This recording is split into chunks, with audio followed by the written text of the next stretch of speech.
The Washington Post reports that the Trump administration wants Ukraine to sign a peace deal with Russia by Thanksgiving. If they don't, Kyiv could lose weapons and intelligence sharing with the United States.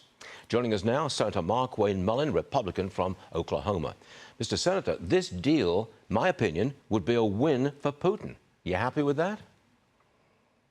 Well, I think it's a win for both. Zelensky's looking for a way out. The president's doing everything he can to negotiate a peace deal. If you knew, and Stu, I don't think I can share with you all the details of where we started from with Putin and the negotiations with Zelensky. But I will tell you, well, just one little part, how far we've come back to the center. Is one thing that Russia and Putin was pushing is they wanted all the land that a Russian soldier had stepped foot on, which would have been absolutely ridiculous. And so we're pushing back. We always knew we were going to lose part of Donbass. We understood that. Zelensky, I don't think, wanted that at all. In fact, I know he didn't want it.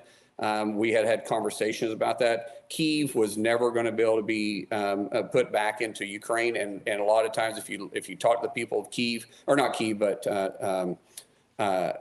my mind just lent me. Crimea. If you talk to people in Crimea, they kind of see themselves more as Russia, anyways.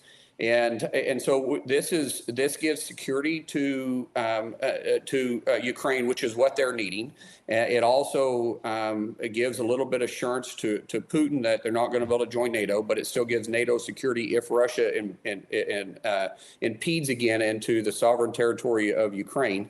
So, you know, it's not perfect, but it's a heck of a lot better than killing people every day. And it would stop the war, and that would be the way it should be.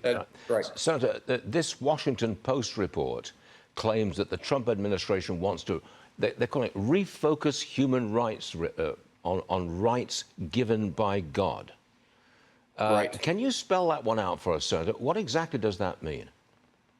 Well, one, it identifies you as a biological male and female by saying that if a country allows you to manipulate a kid's sexual orientation when before they're even at the age to be able to buy tobacco or to get legally considered an adult, that's a human rights violation.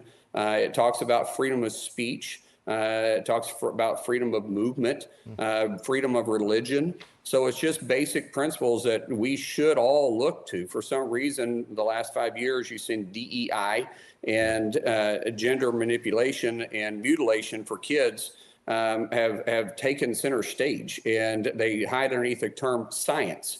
That's not a God-given right at all. I mean, there should be no parent that should take a kid at 6, 7, 8, 9 years, 10 years, 12 years old and decide they're going to change their gender. You and I couldn't make those decisions when we were kids, so now why suddenly can they hide behind science? And so it's just basically what I say. This is common sense direction that all countries should look to. Time to get back to just common sense, you know. Come on, common sense.